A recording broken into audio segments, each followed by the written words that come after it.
วันนี้นะคะจะมาทำการรักษาสุดที่รักนะคะเนื่องจากสุดที่รักป่วยอยู่ญี่ปุ่นไม่มียาก็เลยต้องไปหาข้อมูลในลุงกู้ของเรานะคะลุงกู้นี่ได้มาเลยค่ะยาเทเลไมซินถามว่า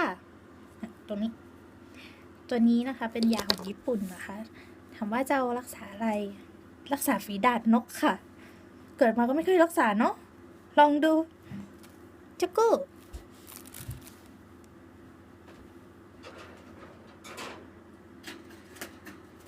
ตัวในขั้นนี้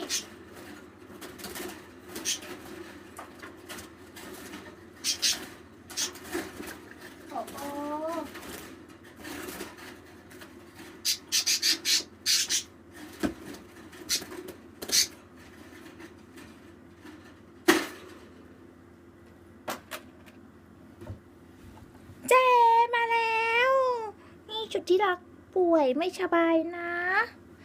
เดี๋ยวเราจะมารักษากันไม่ยากค่ะแต่ก่อนอื่นเนี่ยตัวเนี้ยมันกัดอ่ะเห็นไหมไม่ทันจะทำอะไรเลยกัดจุ๊บจับก็เลยต้องใส่ถุงมานิดหน่อยกันไว้นี่แก่ยาละเกิดมาก็ไม่เคยรักษาเนาะลองดูเขาว่าให้ป้ายเข้าไปที่ตาที่ต้องทำวิดีโอนี้ขึ้นมาก็เพราะว่าไม่ทราบว่าต้องใส่เข้าไปในลูกตาเลยเหรอคะน่ากลัวแล้วกันนะอันนี้คือทิชชู่เวททิชชู่นะคะระหว่างนี้มันก็จะแบบว่ามีความพยายามในการจิกกัดมากนะคะเดี๋ยวเราจะมาทำความสะอาดนิดนึงทำความสะอาดน้องนี่น้องโอกี้เนี่ยโอกี้จ๋าลองดูเนาะเกิดมาก็ไม่เคยรักษาเหมือนกันครับ痛いかな大きい食べちゃダメนกไม่ยอมปล่อย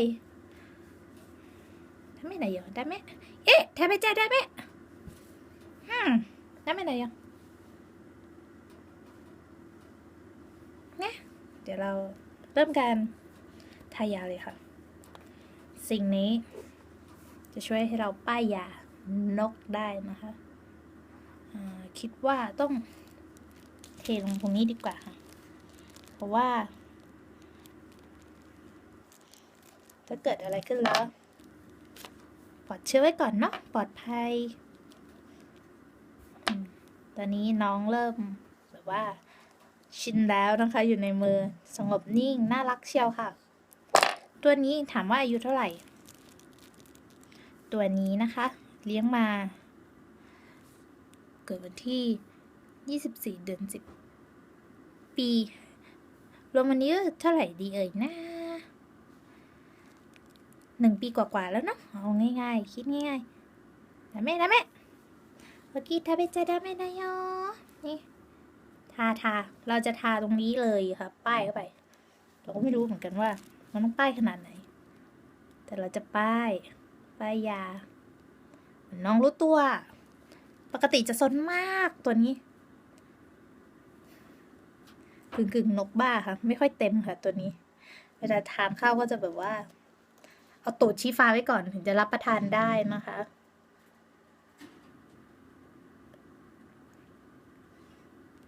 ก็ไม่รู้เหมือนกันเนี้ยมันจะโอหรือไม่โอ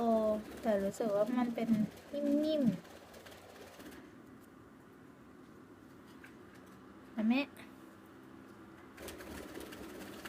เนี่ยทำไมจะได้ไหมอ่ะดูชนโอเคแม่จะบุตเต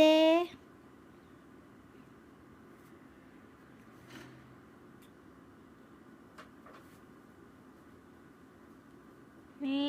น้องน่ารักมากเลยอ่ะดูโหดเนาะถือว่าเขาบอกว่าน้องให้ความร่วมมือมากปกติเขาจะซนมากนะคะตัวนี้ดุมากด้วย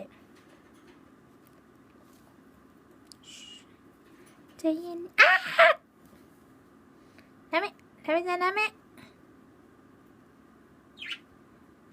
ดูมันคล้ายๆเป็นเนื้องอกก็ไม่ทราบมาก่อนว่าเป็นฝีดาษนะคะฝีดาษนกคือเขาเริ่มจากจมูกเนี่ยค่ะมาแล้วก็คือแต่ไม่คือแบบว่าดูว่าเป็นที่พันเขาไม่เคยเลี้ยงนกค่ะบอกตามตรงว่าไม่เคยเลี้ยง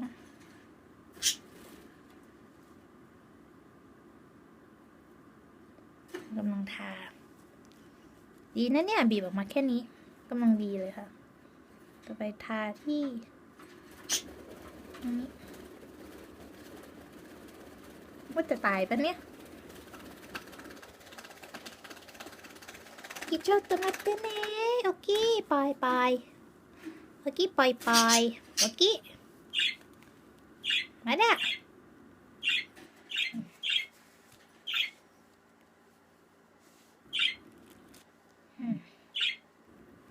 เราจะจัดการที่ดวงตาอีกข้างหนึ่งที่เหลือนะคะชนดีนักนี่แน่โดนจับป้ายยาซะเลยนี่แน่นี่ทายาไม่ค่อยเห็นเนาะแหมทำรีวิวครั้งแรกนี่เราไม่เคยทานนะคะถ้าเกิดว่าผู้เชี่ยวชาญดูอยู่บอกด้วยนะคะไม่เคยรักษานี่ก็แบบว่าก็ลองดูเทลาไมซินเขาบอกมาค่ะดูจากชมรมคนรักนกมานะคะแล้วก็ Google ก็เซิร์ชแล้วก็พันทิปค่ะน้องน่าสงสารมากเลยอ่ะเราเลี้ยงเราก็รักเนาะไม่อยากให้มันตายนี่ตรงนี้ทารอบตาเสร็จแล้วต่อไปปากรอบปากเยินมากขอบอกน่าสงสารที่สุดเลย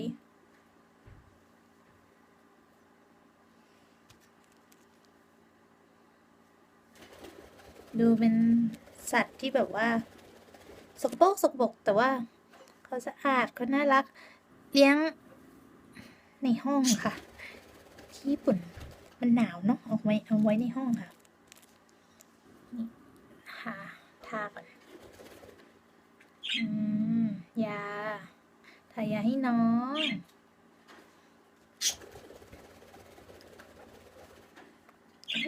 ยังไม่เสร็จค่ะด้วยความที่เขาเป็นหนักอ่ะเราก็ต้องจัดยาชุดใหญ่ให้หน่อยนะบีบเยอะกว่าเดิม4 เท่าค่ะลองดูไม่หายก็ตายค่ะลองดูนะทายาทับปริなりますねこれ鳥の病気ですけどこれにチュッチュッチュッチュッチュッなるかな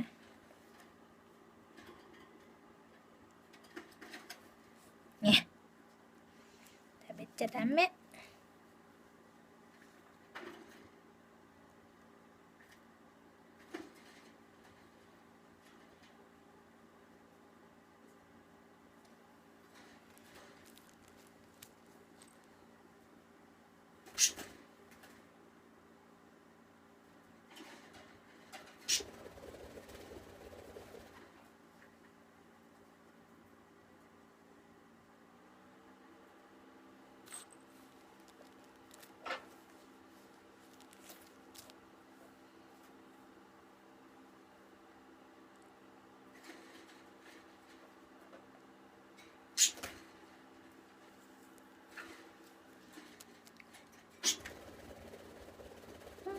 โอเคมันก็เป็นดีเดือยนะตอนแรกเราก็นึกว่ามันเป็นที่พันของมันตัวน่าสงสารเจ้าได้อะแน่ได้よあともうちょっとね頑張って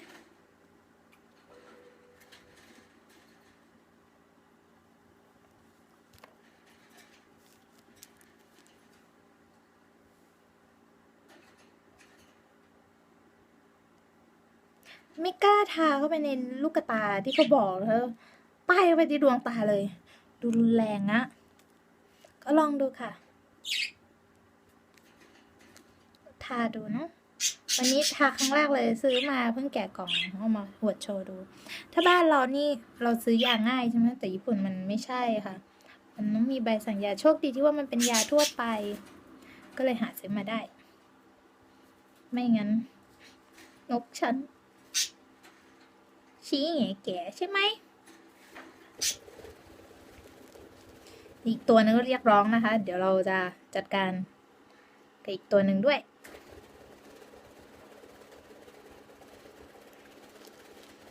เดี๋ยวเรา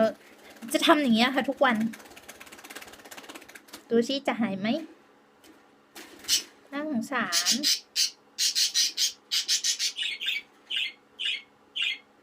โอเค頑張ってね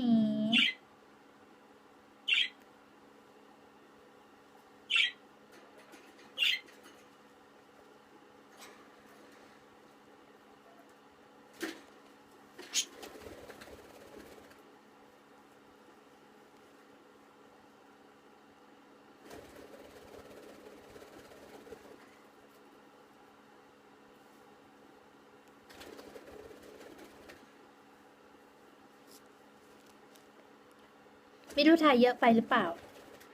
แต่ว่าเขาบอกว่าตัวเนี้ยทาแล้วจะมีอาการข้างเคียงคือท้องเสียค่ะนกที่บ้านไม่เคยท้องเสียเลี้ยงด้วยอาหารนกอย่างดีค่ะตอนนี้ก็แล้วก็ทาเท้าด้วยรักษาไหนๆก็ไหนๆละเป็นไม่เป็นไม่รู้ละทาไว้ก่อนเนาะกันไว้เนาะโอเคนี่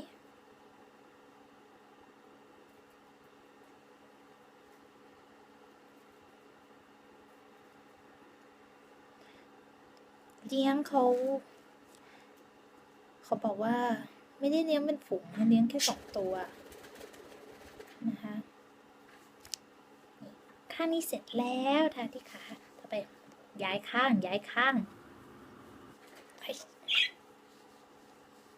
กิ๊กโจได้อาชิโจได้นี่โอเคปล่อย離して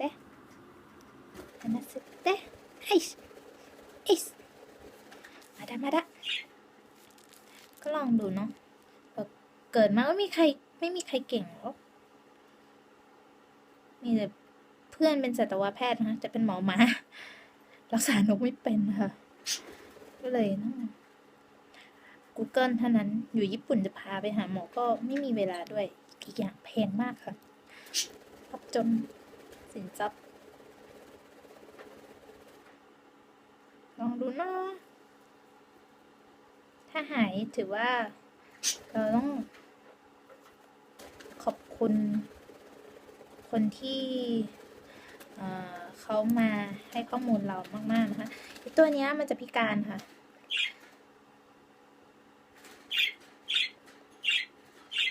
ได้หายไป2 เล็บเพิ่งจะรู้เนี่ยเฮ้ยนกเล็บหายโตกันนะโอเคโอ้อย่าเสร็จแล้วนี่หน้าตาน้องโอเคความเกี้ยก็กิ๊กครับผู้หญิงสิเนาะตัวนี้ตัวเมียค่ะเดี๋ยวเราจะเอาไปเข้ากรง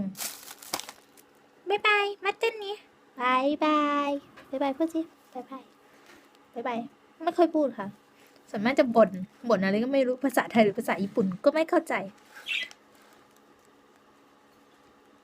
บ๊ายบายค่ะเจอกันคลิปหน้าค่ะ